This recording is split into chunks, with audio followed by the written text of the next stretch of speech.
Hello students, how are you all? So today I am going to start up with a very new chapter in English grammar, that is direct and indirect speech. So first of all, the thought comes in our mind that what is the reference of this word speech. Speech से क्या मतलब होता है हमारा?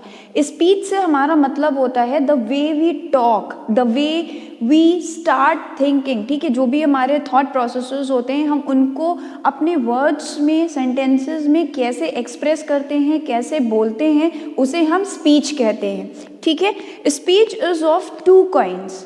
That is direct speech and indirect speech. ठीक है, so let's see what is a direct speech.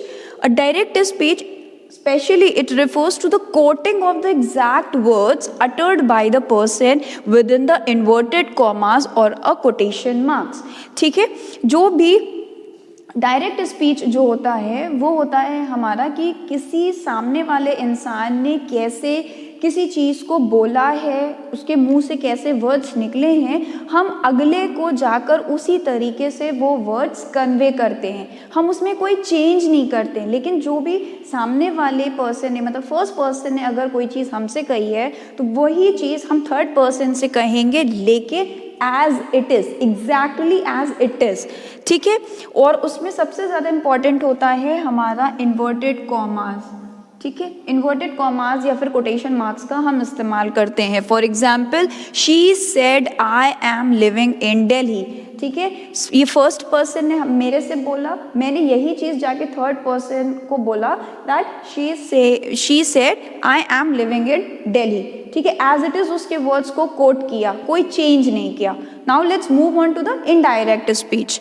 ठीक है, तो इनडायरेक्ट स्पीच में क्या होता है, इसमें हम कोई भी कोट्स या कोटेशन मार्क्स का यूज़ नहीं करते हैं और ना ही किसी सामने वाले ने अगर हमको कुछ कहा है तो हम उसे वर्ड टू वर्ड, मतलब शब्द ब शब्द हम उसको नहीं बताते हैं, बल्कि हम उसको चेंज करके या फिर मॉडिफाई करके उसको बताते हैं. For example, she said that she was living in Delhi. ठीक है, डायरेक्ट स्पीच में एज इट इज बोल दिया, लेकिन जब इनडायरेक्ट स्पीच में आया तो जो कोट्स उस लड़की ने मेरे से बोले थे मैंने उसको थर्ड पर्सन को जाके बोला, लेकिन चेंज करने के साथ बोला. That is she said that she was living in Delhi. ठीक है, चेंज कर दिया, मैंने मॉडिफाई कर दिया उसको. ये हमेशा याद रखना है कि डायरेक्ट स्पीच में हम एज इट इज़ जो वर्ड्स होते हैं उनको कोट करते हैं. ठीक है, वर्ड टू वर्ड कोट करते हैं, इन्वर्टेड कॉमास मतलब कोटेशन मार्क्स का यूज़ करते हैं. लेकिन इनडायरेक्ट स्पीच में हम वर्ड टू वर्ड किसी चीज़ को एक्सप्रेस नहीं करते हैं और ना ही कोटेशन मार्क्स का यूज़ करते हैं. ठीक है, डायरेक्ट और इनडायरेक्ट स्पीच को कन्वर्ट करने के लिए बहुत सारे रूल्स की ज़रूरत पड़ती है. So I will be letting you know the rules कि हम हर टेंस में कौन सा एक रूल फॉलो करते हैं डायरेक्ट को इनडायरेक्ट स्पीच में बदलने के लिए. साथ ही साथ इसमें कुछ ऐसे वर्ड्स भी होते हैं कि जो डायरेक्ट स्पीच में कुछ और होते हैं, लेकिन जब हम उन्हें इनडायरेक्ट स्पीच में कन्वर्ट करते हैं तो वो ट्रांसफॉर्म हो जाते हैं. So after this I will be first of all explaining you the rules that is being followed for the conversion of from direct speech to indirect speech. Okay students, so let's move on with the rules for the direct and indirect speech. So the very first rule relates you to the simple present. So in this the direct speech is always there in the simple present. ठीक है, direct speech जो होता है वो हमारा हमेशा simple present में होता है और उसका जो रूल है वो यूज़ हम करते हैं जैसे first form of the verb. ठीक है, जैसे लिव हमारा first form of the verb हो गया. लेकिन जो इनडायरेक्ट स्पीच होता है वो प्रेजेंट से सिंपल पास्ट में कन्वर्ट हो जाता है और वहाँ पे हम यूज़ करते हैं second form of the verb जो कि हो जाता है ईडी लग जाता है. ठीक है, डी लग गया, लिव्ड हो गया. ठीक है, उसी तरीके से moving on to the second one that is the simple past. इसमें डायरेक्ट स्पीच जो होता है वो तो सिंपल पास्ट में रहता ही है, जैसे कि second form of the verb का हम यूज़ करते हैं. लेकिन जो इनडायरेक्ट स्पीच होता है वो हमारा पास्ट परफेक्ट टेंस में कन्वर्ट हो जाता है, तो वो बन जाता है हमारा had plus third form of the verb. मतलब हैड के साथ हम लिव्ड लगाएंगे. ठीक है, already second form of the verb में लिव्ड होता है, तो हैड के साथ जो third form of the verb लगा वो हो गया हैड प्लस LIVED. ठीक है, Then moving on to the third one, that is the simple future.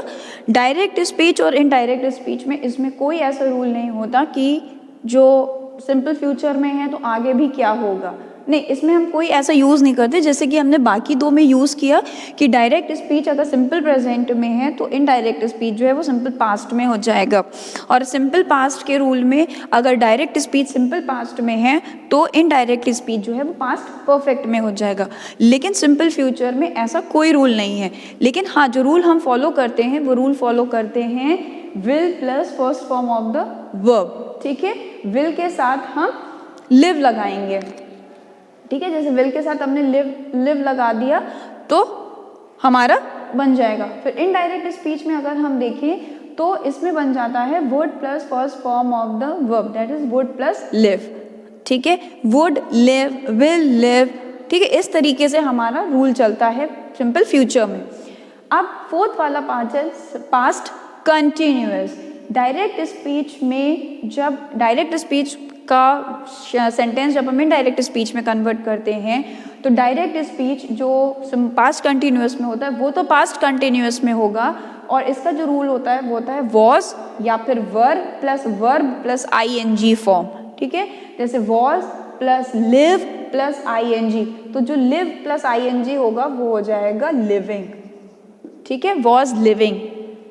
Indirect speech जो है हमारा वो कन्वर्ट हो जाता है पास्ट परफेक्ट कंटिन्यूअस में, क्योंकि ऑलरेडी हम पास्ट कंटिन्यूअस में डायरेक्ट स्पीच के जो सेंटेंस होते हैं वो पास्ट कंटिन्यूअस में होंगे, लेकिन जब हम उसको इनडायरेक्ट स्पीच में कन्वर्ट करेंगे तो वो हो जाएंगे पास्ट परफेक्ट कंटिन्यूअस में, और इसका रूल होता है had been plus verb plus ING.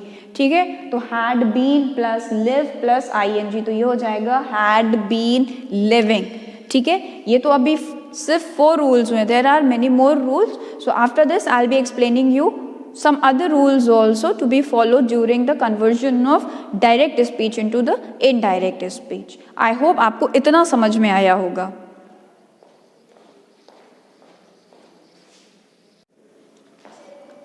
Okay students, so now let's move on with the rule number 5, that is the present continuous tense. Okay, indirect speech though the sentence always remains in the present continuous tense, but इसका जो rule होता है वो होता है is और am और are plus verb plus ing form. ठीक है, तो we can take it as an example, am plus live plus ing, that will get converted into am living. ठीक है, उसी तरीके से इनडायरेक्ट स्पीच जो है वो जब हम कन्वर्ट करते हैं डायरेक्ट स्पीच से तो it becomes into the past continuous tense. ठीक है, यहाँ तो प्रेजेंट कंटिन्यूअस में रहता है, लेकिन जब कन्वर्जन होता है तो पास्ट कंटिन्यूअस टेंस में आ जाता है, and then the rule follows was और वर्ब प्लस आईएनजी। ठीक है, वॉज के साथ live plus ING, that is was living. ठीक है, then moving on with the sixth rule, that is the past perfect tense. Direct speech में और indirect speech में दोनों में हमेशा पास्ट परफेक्ट टेंस में ही सेंटेंसेस रहते हैं। ठीक है, डायरेक्ट स्पीच में had plus third form of the verb, that is had के साथ हम लिव्ड लगा देंगे, एंड इनडायरेक्ट स्पीच में भी had plus third form of the verb ही लगती है। मतलब ये एक ऐसा रूल है जिसमें दोनों में ही, whether it is the direct speech or whether it is the indirect speech, दोनों में एक ही रूल चलता है, that is had plus third form of the verb. ठीक है, then moving on with the 7th one, that is the future perfect. Direct speech में और indirect speech में दोनों में सेंटेंसेस जो है वो फ्यूचर परफेक्ट में ही रहते हैं। तो डायरेक्ट स्पीच में we have got will have plus third form of the verb, that is will have live. ठीक है, क्योंकि लिव्ड जो है वो हमारा third form of the verb है। Similarly in the indirect speech हम यूज करते हैं वुड हैव। डायरेक्ट में विल हैव होता है और इनडायरेक्ट में वुड हैव हो जाएगा, तो would have plus third form of the verb, that is would have plus lived, और यू कैन से अगर हम प्लस हटा देते हैं तो बन जाएगा वुड हैव लिव्ड। ठीक है, then moving on with the 8th, present perfect continuous. ठीक है, डायरेक्ट स्पीच में सेंटेंस हमारा प्रेजेंट परफेक्ट कंटिन्यूअस में ही रहता है, और इसका रूल है have been plus verb plus ING form, तो ये हो जाता है have been plus live plus ING, that becomes have been living. ठीक है, इनडायरेक्ट स्पीच में कन्वर्ट हो जाता है पास्ट परफेक्ट कंटिन्यूअस में। तो here the rule becomes, यहाँ have been है तो यहाँ had been हो जाएगा plus verb plus ing, तो had been plus live plus ing becomes had been living. After this there are two more rules for you to understand, but always you have to remember कि किस में हम कौन सा rule का use करते हैं, ठीक है. That is very important in direct and indirect speech especially. So after this I'll be moving on with the two other remaining rules of it. So I hope आपको ये चीज़ बहुत अच्छे से समझ में आई होगी. Okay students, so now let's move on with the remaining two rules of converting direct into indirect speech. So the ninth one is the past perfect continuous. In this the direct speech always remains in the past perfect continuous tense, but also the indirect speech also remains in the past perfect continuous tense only. So here the rule is had been plus verb plus ing, that is had been plus live plus ing. So it will get converted into had been living. Okay. Similarly, in the indirect speech, the rule also remains the same as the direct speech. Had been plus verb plus ing, it will also get converted into had been living. Okay, so in the past perfect continuous tense, both the direct and the indirect speech remains into the past perfect continuous tense only, and the rule also remains the same for both of them, that is had been plus verb plus ing form. Then moving on with the last rule, that is the future perfect continuous.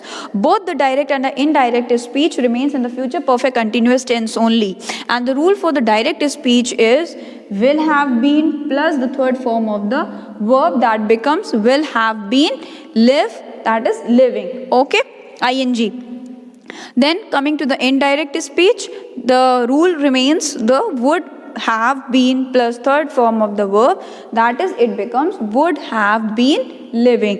Future perfect में direct में will का use होता है और indirect में हम would का use करते हैं. So with this we come to an end of the rules for converting direct into indirect speech. After this I'll be moving on to the words, that what are those words that remain intact in the direct speech and gets converted into indirect speech whenever there is a transformation of the sentences. Okay, so that also you have to remember them. Okay, so that words will also be explained to you, that from direct speech the words that we are using in the direct speech, how they get converted into indirect speech. Okay.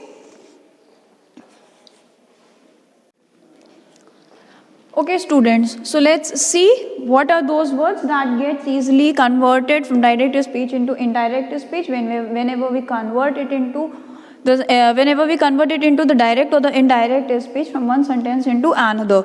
So I gets converted into he or she, you gets converted into he, she, them, he, she, they, him or her, we gets converted into they, my gets converted into his or her, me gets converted into him or her, our gets converted into their, your gets converted into his or her or their. Then moving on, the second table, us gets converted into them, myself gets converted into himself or herself, ourselves get converted into themselves, this gets converted into that, these, those, it remains the same, and here gets converted into there. There are some other words also that in the similar way, that those also gets converted into the same way. So let's move on ahead with those some other remaining words as well. Okay, so now moving on ahead with the remaining words. Thus gets converted into so, now gets converted into then, just gets converted into then, ago gets converted into before, hither gets converted into thither. मतलब hither और thither का मतलब होता है इधर या उधर. Come gets converted into go, hence get converted into thence. The day before yesterday gets converted into the day before the previous day. Yesterday का मतलब होता है previous day. Okay. Then moving on ahead, yet gets converted into till then, today gets converted into that day, tomorrow gets converted into the next day, the day after tomorrow gets converted into the day after the next day. Yesterday gets converted into the day before, tonight gets converted into that night, and next day gets converted into the following day. 2 or 3 more words are left. So after this I'll be moving on with those remaining words to let you know how it gets into the direct into the indirect speech. I hope you are very much clear with this table. Okay, so moving on with the last remaining 2 words of how they get converted from direct into indirect speech. The words are next week it becomes the following week, and last night it becomes the night before. So with this I come to an end of the chapter direct and the indirect speech. If you do have any query, anything to ask, you can without hesitation can just drop me a message in my YouTube channel in the comment box. Okay, so with this I will try my level best to solve your queries happily. So I just end up over here and will be waiting for your queries, for your suggestions if any. Bye everyone, take care.